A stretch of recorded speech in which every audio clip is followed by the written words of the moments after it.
Welcome to my AMA. Now before we get started, I just want to apologize to the people that were not able to get into my AMA.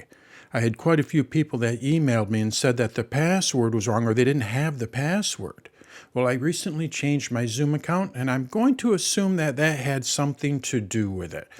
Zoom was not connecting with my site, so I think what was happening was my site did not send out the correct password. So I apologize for that. Going forward, we shouldn't have any more of those issues. Anyway, let's get back over to my AMA. Welcome everyone to my AMA. This is going to be a little, I guess it doesn't have to be a shorter one, but it will be a little shorter one. Last week I opened it up to about 6 questions, and then we had a little Q&A afterwards. And I really liked how that worked. It was kind of like the, what I told Beth, my wife, was it was like a little bit like the old school kind of thing where we had a nice little dialogue instead of me just kind of going forward and saying, going through the questions. So it was a nice little breakup from what I usually do. So I did the same thing this week. Is I just opened it up to I think like 6 questions, and really what I got is about 4 or 5. So this is going to be a little shorter one, and then we can open it up to Q&A. So I got to find the right balance of not too many pre-questions. I want to be able to offer that for people, but I also, like I say, I did like the little Q&A where people can kind of come up with their own questions, and sometimes I don't have the time for that, so I'm trying to find a little balance in there so we can do both of those. That's my goal. So, saying that, welcome to my AMA for November 17, 2022. This is going to be the 3rd AMA I've had in a row. I didn't have a class last week. Or was it this week? No, last week I didn't have one, so I just threw an AMA in there. But next week, for those in the States, we all know is our Thanksgiving, so I will not be hosting anything on Thanksgiving. And then the following week, I'm going to be doing a class on iPad OS 16, so some of my favorite features with the iPad. So I can look forward to that. Let's get going with some of these questions, so then we can move on and go into a general Q&A and all that good stuff. So the first question I have here is, let me spotlight myself here. And spotlight. All right, there we go. My iPad claims that I have 4 unread messages. How do I find these? And this question has come up before. Some of you have heard me mention this.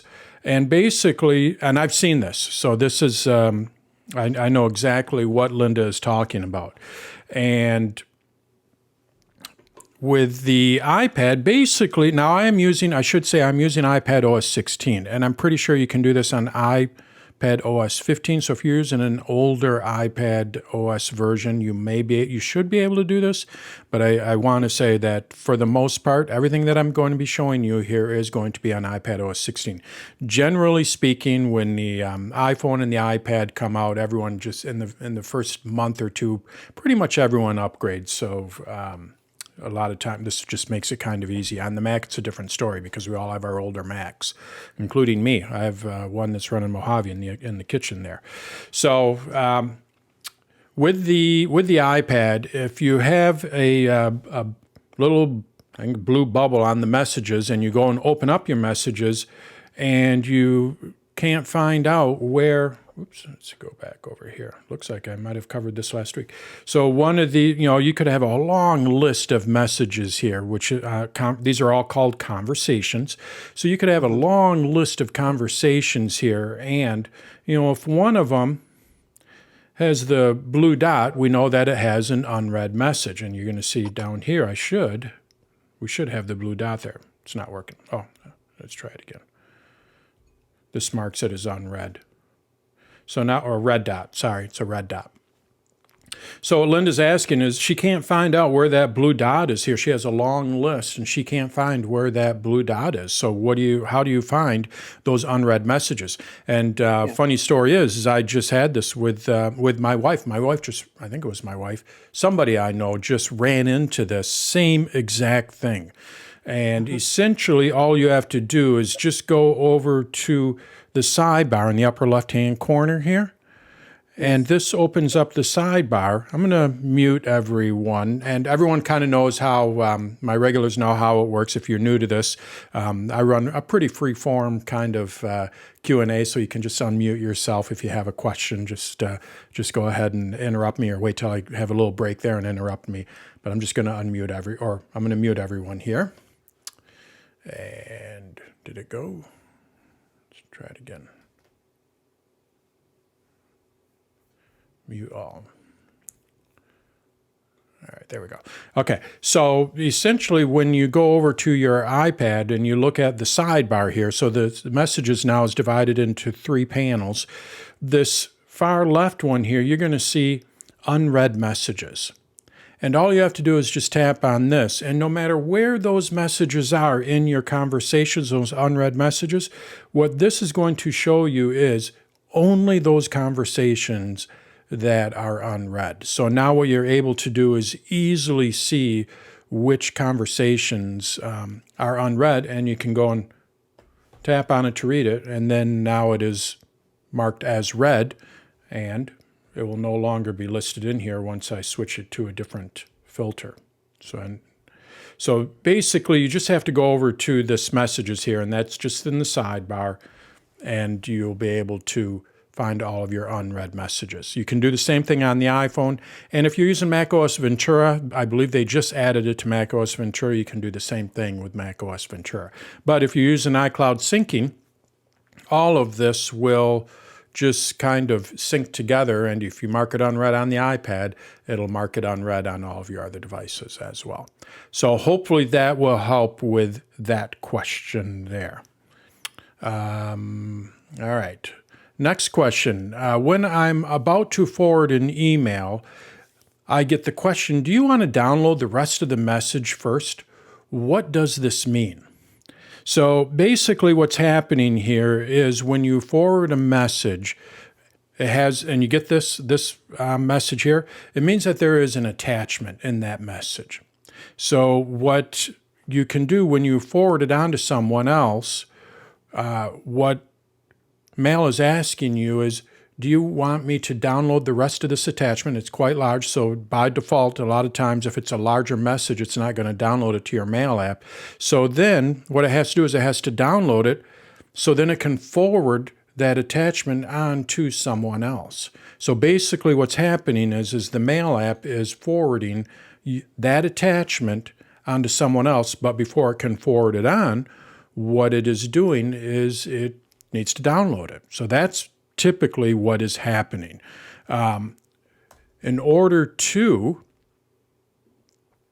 prevent that from happening, maybe you don't want to forward those messages onto someone else. I mean, sometimes you don't, if you're in a thread, let's say you're having a conversation with someone and someone sends you a file, and then all of a sudden you're going back and forth with that person. A lot of times you do not need to send that attachment back and forth, unless there's a change to it, of course. So then what do? You don't really need to forward that attachment and take up that space and download it and all that. Well, there is an option on the Mac. I'm in the Mail app here, and if we go to our preferences here, I am using Mac OS, which I'm not using the newest one here. I'm using Mac OS Monterey, just so you know. But Ventura and all the other ones basically work the same way. They really haven't changed much here in the Mail app as far as how this works. So I'm in my preferences here, and if we go over to accounts, this is where all of your accounts are. What you are going to see here is download attachments. So by default, with Linda, what I would do is I would make sure that this says all. Maybe in your case, this is not downloading them because this is not checked off. So this is the first thing I would check. If I go none, it is not going to download it. Now when you want to forward it on to someone, what it has to do is it has to download it first. So that's the first thing I would check. Dan, yeah? I don't use a Mac. I'm only on the iPad. So this is for iPad. Okay. Now you're throwing a wrench in there. I was going to ask you, email you on that. Let's go over to my iPad. Well, anyway, for those on the Mac, that's how it works. And there was a setting there. I'll finish up with this. there is a setting there that says send large attachments with mail drop. So basically, with large attachments, it'll put it into the cloud, and then the person can download it. So that's how that works. If anyone has that question on a Mac, but let's go over to the iPad is here. Is a mail drop part of iCloud? It's yes, not it is. Separate. It's not the other Dropbox. Nope. Okay. It's part of iCloud. It's similar to Drop, but yes, part of iCloud. Yep. All right. On the iPad, I looked for that same setting, Linda, and I couldn't find it. So let's go and take a look at this together and see if we can find out what is going on. So I need to go to my Settings app, and I'm going to go to Mail. And the first place that I looked, just like with the Mac, is I went over to the Accounts, and I went to, let's say, with iCloud, and you're going to see it doesn't really have anything. Let's go to School. I don't really have anything where I can download anything like what we have with the Mac. So that was something I was like, oh, crap. Well, that's not going to work then. So then we have to go back over to our Mail settings here, and I started looking through here, and unfortunately, I didn't have any luck. What is your Mail account? Is it AOL, Earthlink, Gmail? Gmail. Gmail. Okay, all right. And my school one is a Gmail. Do you know if it's always with a large? Here we go. I did see this. Include attachments with replies. What you could do, are you wanting to forward on the attachment when you send it to someone? Or is this more of like a dialogue, like I was saying earlier? Well, I just didn't know whether I should say yes or no. So in other words, if I want to send the attachment, you're saying I should put yes, right? Yep. And if I don't want, Then put no. Mm-hmm. okay. All Yep. right. Well, And you could go in here just to try it. What you could do is go into your Mail settings here, and you can do this on the iPhone too for everyone else. And you're going to see include attachments with replies. And essentially, you can say ask, and it'll ask you every time, do you want to include this? And if you do, it'll download it. And if you don't, then it won't have to download it. So try that and let me know how that works. But that might solve that issue there. okay. Thank you very much, Steve. All right. The next question, this is from Bobby. I always have to rebuild my mailboxes in the Mail app, and my mail will not load immediately in Mail. So basically what's happening is when he gets his mail, what he has to do, now he's using a Mac because you can only do this on the Mac. Am I right, Bobby? It's on a Mac? I'm pretty sure it has to be on Mac because you can't rebuild it on the yes, Mac. it's on the okay. Yep. That's what I thought. So what he is doing, what he has to do is if you go up to Mailbox here, you're going to see down at the very bottom here, rebuild. And basically what this, you shouldn't have to do this, and this is what his question is, he has to do this a lot. Basically what this does is this will go through, and because your Mail app, a lot of these mails are like individual files and all that, and it gets out of sync and it gets out of whack. So every once in a while, what you'll have to do is you'll have to go and rebuild it. Well, unfortunately, that isn't working for him. Have you tried synchronization? No. Okay. So the next thing that I have two things that you can try. Synchronize will kind of resync everything. So like you said, I think he said this before I started recording, that once he rebuilds it, it works, and then all of a sudden he will not see his mail on his Mac, but even though it's in the Earthlink, do I have that correct? Yep. Correct. So it's just not pulling in the mail from Earthlink. So let me go ahead. correct you. When I rebuild, after a few minutes, all these, a bunch of new messages come up or letters come up. But when I go to click on them, they don't open. So then I go to Earthlink to my Mail app, and they come up right away.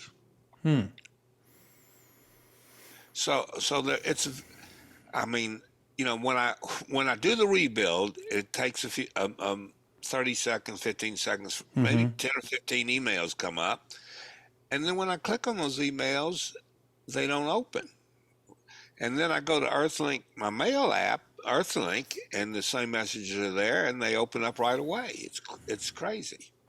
All right. Are you on your computer right now?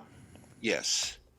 What I would like you to do, so first thing, I need to find out if it's POP or IMAP. Does that ring a bell with you at all? Or is that, speaking another language, POP or IMAP? I think it's, well, I think I have one's coming and one's going out. They're different, I think. Okay, yeah. So what I'm going to ask him is I want to see if his mail account is using POP or IMAP. Hopefully it's using IMAP. Some of you have heard me say this before. POP is an older style of mail, and basically with POP mail accounts, being that Earthlink has been around for a long time, sometimes if you haven't done anything with it, it's still connected to their POP server. So what we need to do is we need to reconnect it to the IMAP server, basically. And with the IMAP, what it does is it'll keep the servers in sync. With POP, what it does is, and I don't think this is it, but this is the first thing we want to check. With POP, what it does is the old Comcast emails used to do this, and Charter and all that. It would pull the mail down from their server, and then it would just sit on your computer, and that's it. So if they never communicated back and forth. You delete a mail on the server. With POP, it wouldn't delete it on your Mac, that kind of thing. Older style, don't see it too often anymore, but it's just always when I hear Earthlink, being that they've been around for so long, it's always good to check. So essentially what we need to do is go over to our preferences in the Mail app, and then under Accounts, let's see if I have one here. You want to click on your Earthlink. Let's see here. And when you click on Earthlink here, I have just affiliate, but when you click on your Earthlink account, if you go over to server settings, what we should see is IMAP. Well, you want me to do that now? Sure, go for it. Doesn't take that long.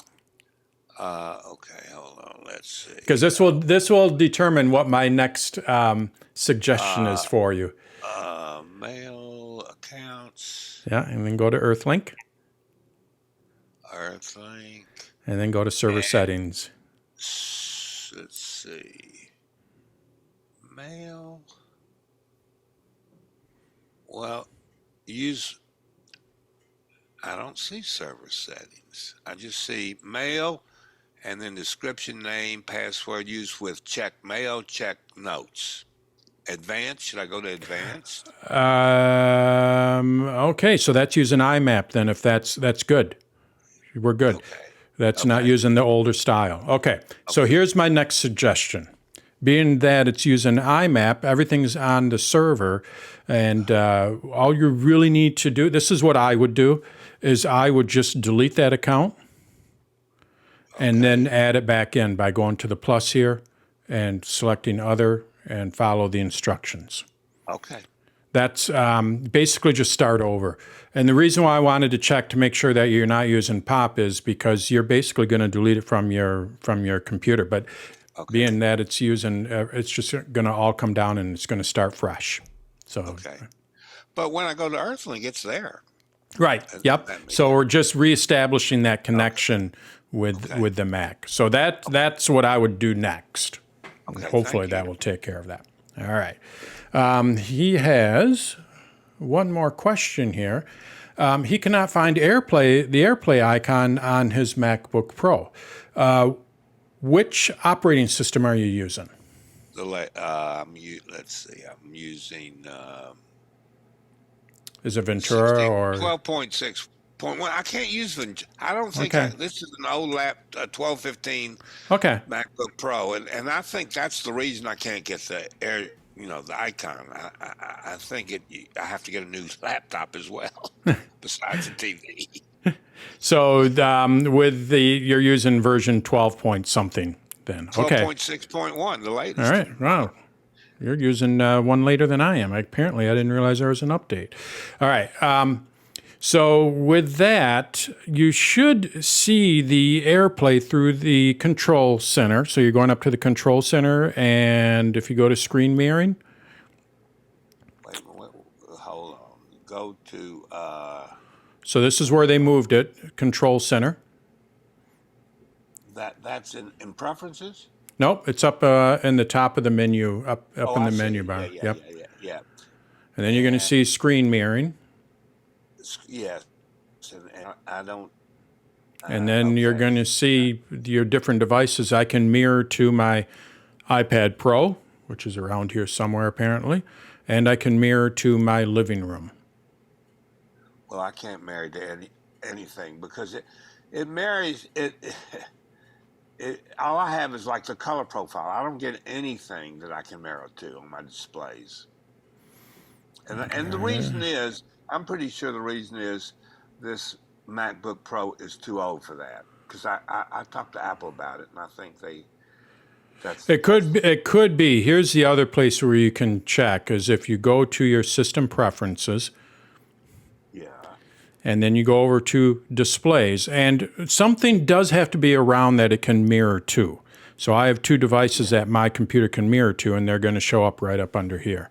No, nothing shows up to mirror. Okay. I mean, all I see is a color profile to the Apple TV. Yeah.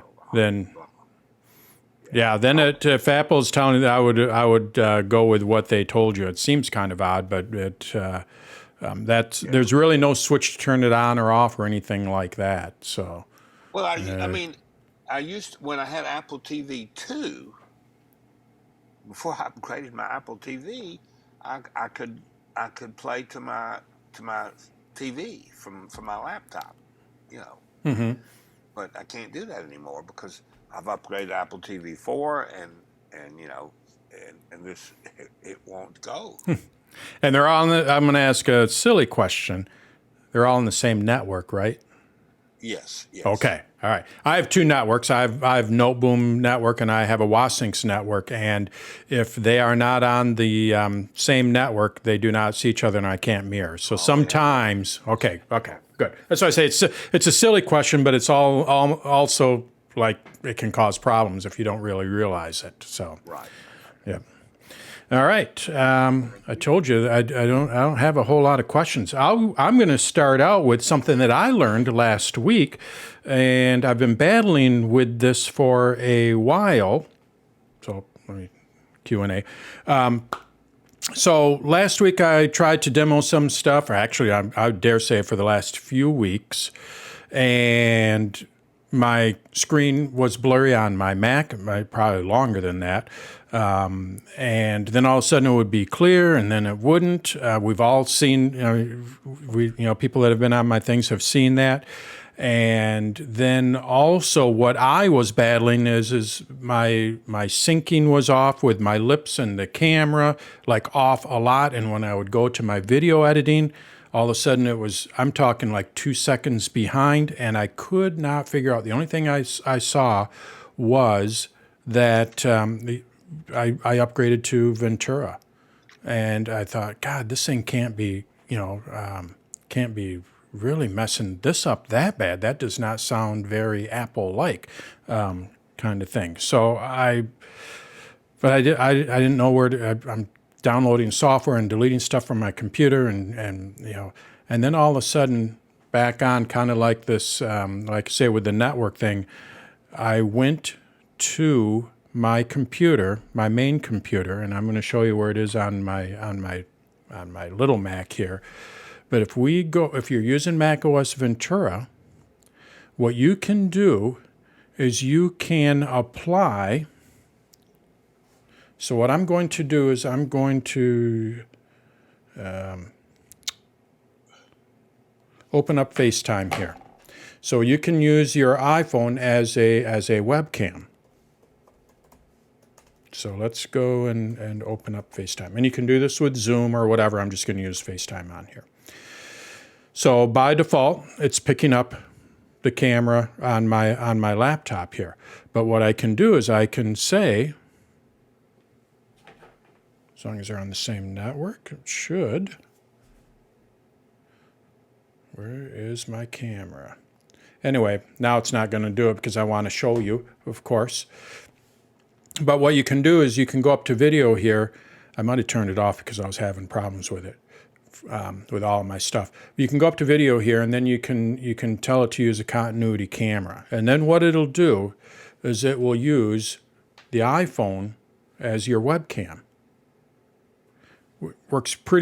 Really works really slick.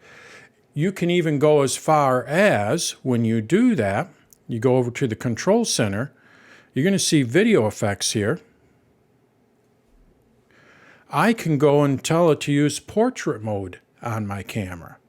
So then it'll add that nice bokeh effect for your webcam. Not the blurry effect that Zoom uses. It's kind of mimicking that, but of course it's going to be much better because, Apple with their, this thing just does a phenomenal job with that. You can apply different video effects. You can have it do the studio thing to where when you move, the camera will follow you, kind of thing. So what I found out is not only does that work on the iPhone, it works with any of the cameras that are connected to your Mac. So in my setup here, I have, you can't see it here, it's right up here, this little guy here. This is a teleprompter, so when I'm looking at you, I'm actually looking, it's the old news style teleprompter. But behind that, that's just a mirror. There's an actual digital SLR. And I have that plugged into that computer there.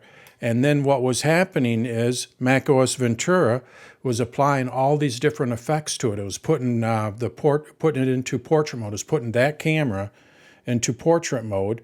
It was adding the studio effect, and then it was doing one other thing with it, which was delaying everything. That's why it was blurring stuff. It'd blur my cursor, and then it'd find my cursor, and then it'd blur it.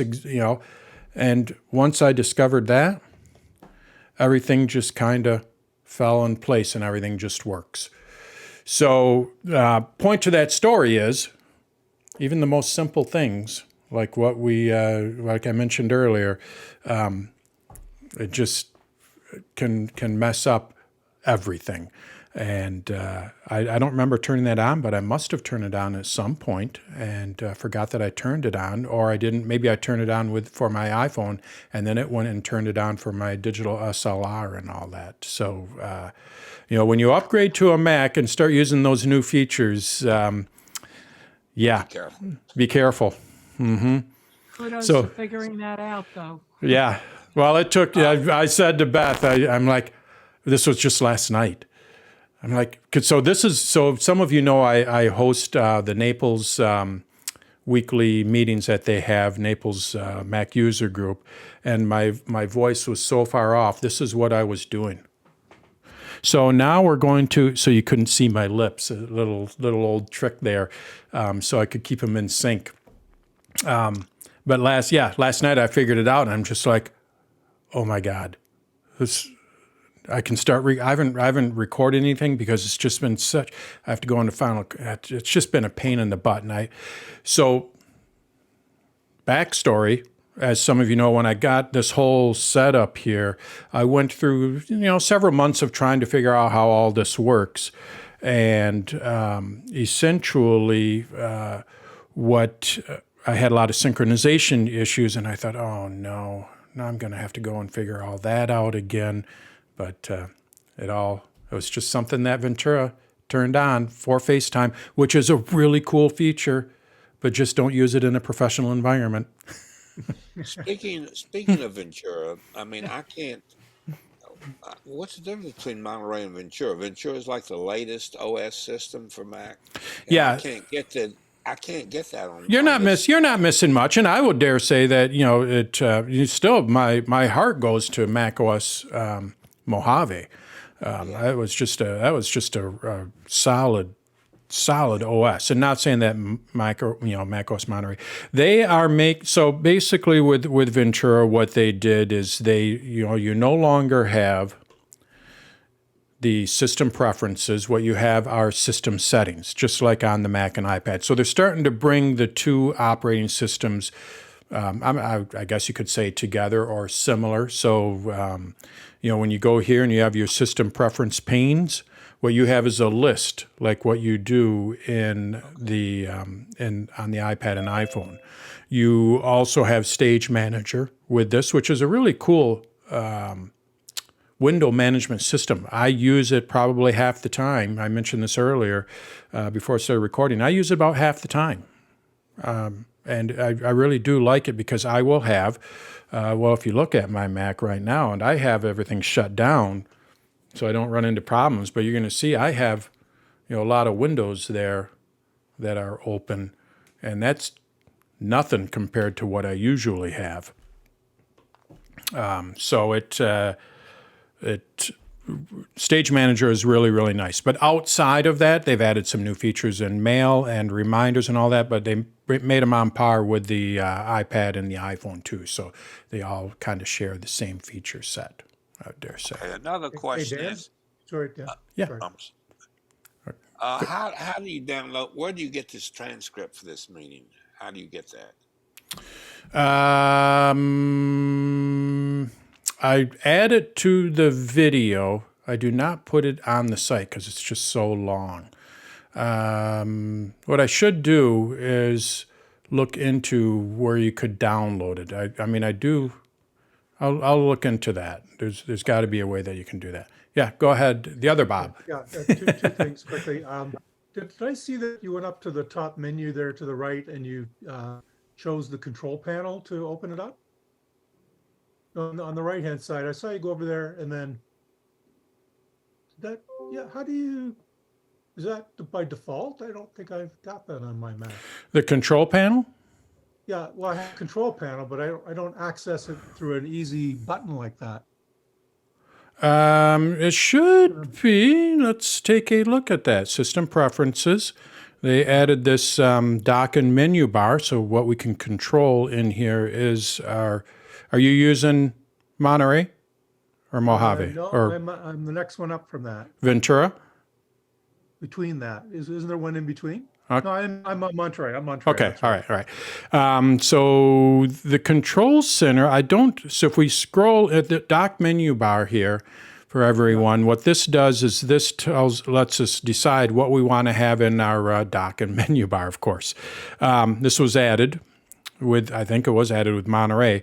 If you go down to the bottom, you're going to see menu bar only. And this is where I'm looking. Yeah, you can't turn off the control center. So you should have that control center in your dock all the time. Maybe I'm just not recognizing. I've got so many things up there because I've added. Oh iSnaps yeah, to the no. thing, so I guess it's So functional. there is a menu butler. Is that what it's called? Inventory at the desktop and There is an app out there that, let's see here, Mac menu. Not the Butler is a restaurant bar here, Mac menu bar. So Butler for Mac. What this allows you to do is, I think this is the one. It allows you to set what you want to see up here. And then you can click on a little icon and it shows the rest of them. It's a Yeah, slick maybe little. you're right. I just found mine. It was pushed all the way over to the right. Oh, because of other okay. stuff that I put in there. Yeah. But you're right. That Butler will help me organize the top because it's pretty full. The other thing, quickly, with all your roaming around with the Apple Store and the accessories that you have, you're familiar with the Magic Keyboard, which I got with my new iPad, the Magic Keyboard. Mm-hmm. And what I'm looking for is a protective case for the iPad that I can just pop it right on the Magic Keyboard and then take it off again because I kind of use the keyboard as a docking station. And then I've seen there's protective cases when you take it off to go around and do other things with, and then come back and it'll just pop right on the magnetic. Right. Have you seen any protective cases that I haven't. work with the Magic Keyboard? I I haven't. just thought maybe in your travels you might have. Nope, nope. I am one that, and my friends are astounded. I am one that all my stuff is naked.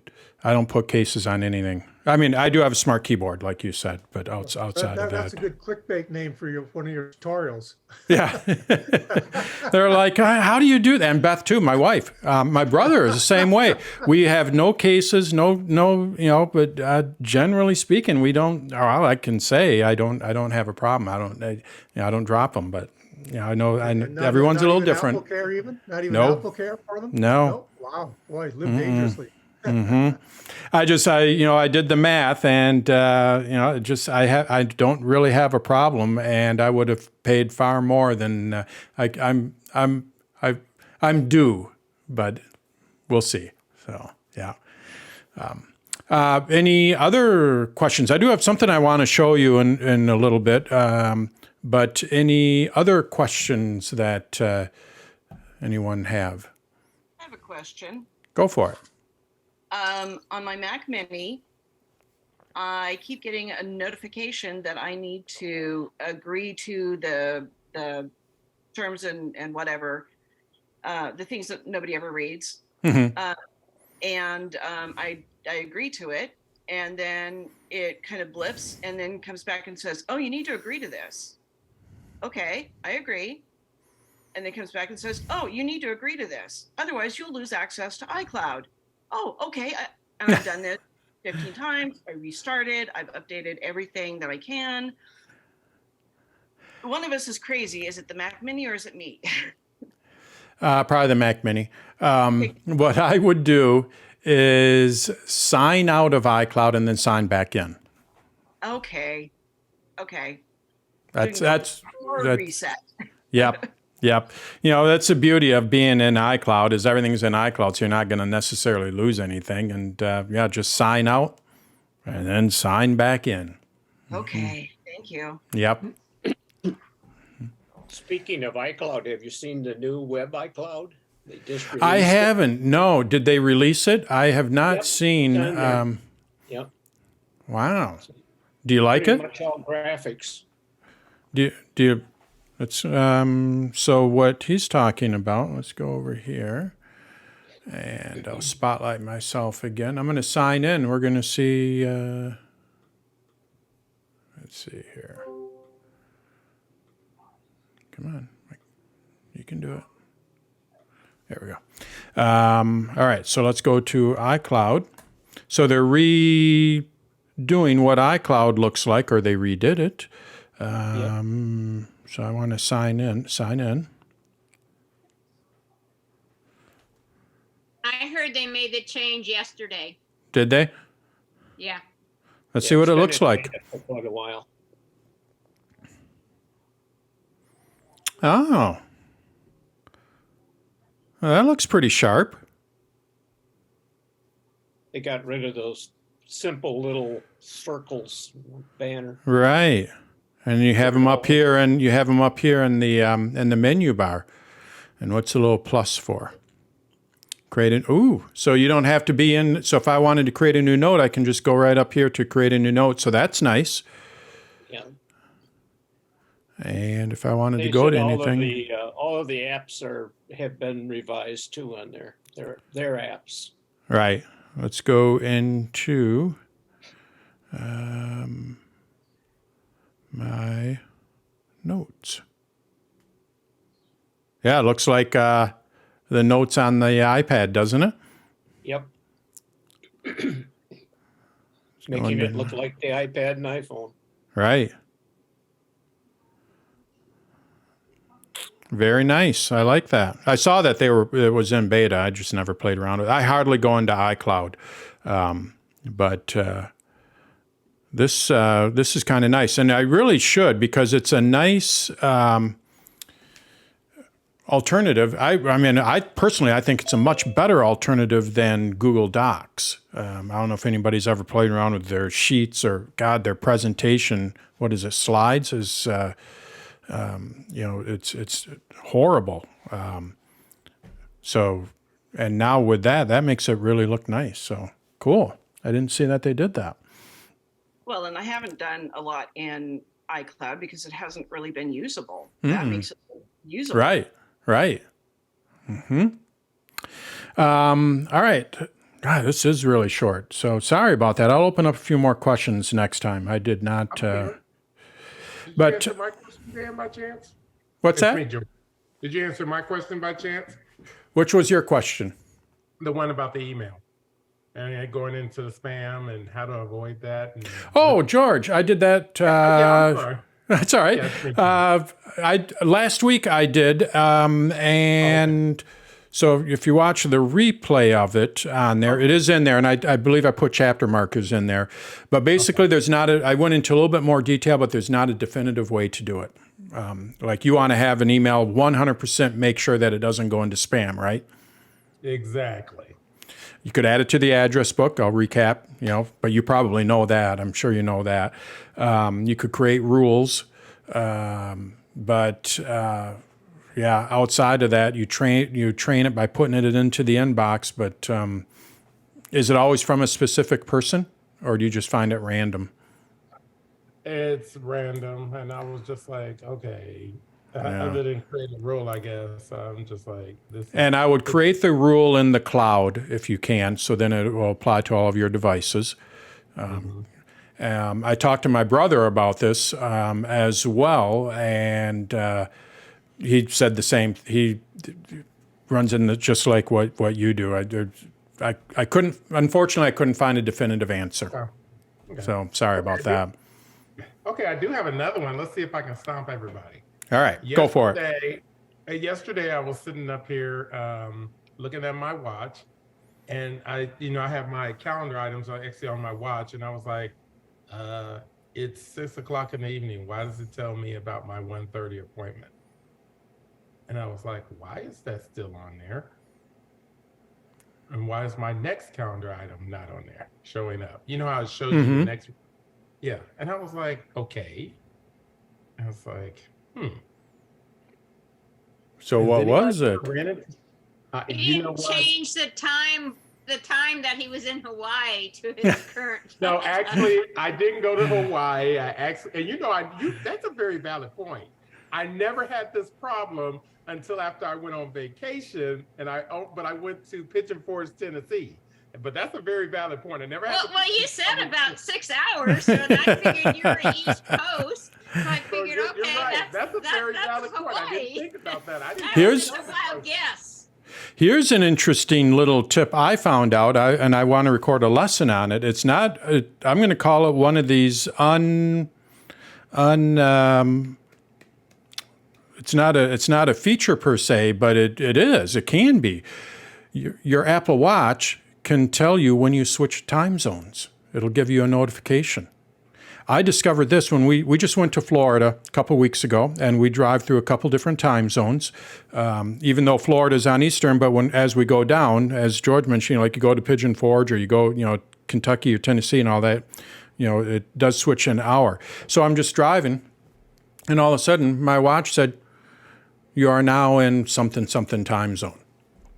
Like, whoa, how? And then all of a sudden I switched to a different time zone. Watch came back and said it again. The trick, here's your tip for the day. The trick to making this work is add a medication to the health app. So I get migraines, runs in our family. I will take Imitrex as needed to get rid of the migraine. So what I will do is I added a little thing there, a little thing to where when I take an Imitrex, I can just go and add it on my watch through the health app, and just kind of keep track of how many I'm taking, see if I can see trends. If anyone takes any medication with iOS 16, take a look at the health app where it can help you track your medications. But by doing that, because it's tracking your medications, if you have to take them at a specific time, even though I don't take my Imitrex at a specific time, it's only on an as-needed basis. What it did, though, is it told the Apple Watch that now I need to keep track of time zones. Because it did say this is through the health app when on the watch. So anyway, add a random, maybe add an if you don't take anything, just add an aspirin a day or something like that. And then when you switch time zones, what your Apple Watch will do is it'll tell you when you're switching time zones automatically. You'll get just a little notification on your watch. So there's your tip for the day. I thought that was really cool. And I've not read that anywhere. So. Okay, so you get to patent that. Okay. Yep. Just say it came from me. Now watch it not work, or they'll change it, so then it won't work anymore. That's also active from when I use reminders, and I have time-sensitive reminders for taking a medication. Oh, okay. So before I use the health app, which I now use, but I've also used it in reminders and listed it as a time-sensitive that I have to take it at 4 o'clock, let's say. And then So it would tell you when it. I don't know. I haven't changed Oh, okay. time zones. All right. That would be another time-sensitive thing that might show up. Right. On my watch. Yeah, I thought that was pretty neat, and I'm looking all around for any kind of documentation with it. And I couldn't find any documentation, but then I looked at it again, and it said it was through the health app and through I think it was through the medication kind of thing. So I'm like, oh, sweet, it's kind of cool. Go ahead. I was trying out the sleep part of the health app to just track sleep for a little bit to see what was going on with that. And I would have to charge my watch before I went to sleep so I could wear it through the night. But I did find that when you do that, using it in a sleep mode, it pretty much shuts off everything except what it's using for sleep. And it does not use very much battery power out of your watch. So I woke up in the morning and it was really still half charged. What was interesting was I then put it on the charger, and within, I guess, half an hour, whatever it was, I got a notification on my phone that my Apple Watch was fully charged. So I've never seen that before. What she's talking about, and I need to. Some of you have heard me say this before too, which means I haven't done it. My wife doesn't use the sleep mode on her phone, so when she sleeps, she has a watch that is always on. Kind of. I have an Ultra, but basically, the watch display is always on. So as she's sleeping, it's just putting out just a little bit of light. Well, when you put it into the sleep mode, which is, there we go. Oh, I have my phone plugged in. Which is in the health app. This used to be located in the clock app, but basically if we go to the health app here, you're going to see that we have sleep. And if you set up a schedule here, when your phone is in sleep mode, what it does is it turns the display off. Exactly what, was that Linda that was talking, or? Deborah. Yeah, Betty. Oh, Debbie. Yeah, so what Deborah's talking about is, the display would not be on then in between. On my phone, it will not be on in between 11 and 7 a.m. And then at 7 a.m., the display will turn on. The sleep mode will turn off automatically. So basically what I need to do on my wife's phone, I just need to grab her phone and put on a schedule for sleep. So then that darn watch isn't lit up at night. So if you want to turn that on, that's basically all you have to do. And now with the latest watch OS, this was Dale, I think, talked about this maybe about a year ago, and I agree with him. The way that so the watch wouldn't be on, right? The display would be off. So then what you would have to do, I don't have the Apple Watch mirroring on here, so I'm not going to be able to show you. But what you used to have to do to wake it up to see the time is twist that digital crown like 4 times. They now changed to all you have to do is just press it in for like 5 seconds, and then it will come on. And then once you get the time or read your notifications or whatever, if you want to put the watch back to sleep, just do that. And then all of a sudden the display will be off, and you won't disturb your significant other or anything like that. So there's another tip. One other quick thing about that is that when you have that sleep schedule set, also on your phone, none of the badges that will indicate to not to distract you, to say, oh, I want to check my mail, or I want to check Facebook, or all the badges go away. Yeah, it's like it's a modified do not disturb, I think. Exactly. So you aren't going to receive any notifications unless it's an emergency or something like that. So yep. I'm a big fan of it. It works. I did take off today some of my focuses. I'm playing around with the focus, but I do love the sleep. The sleep is really works out really, really well. So again, thank you for attending. So let's call that a wrap. Thank you for attending my AMA, and once again, I apologize to the people that weren't able to make it.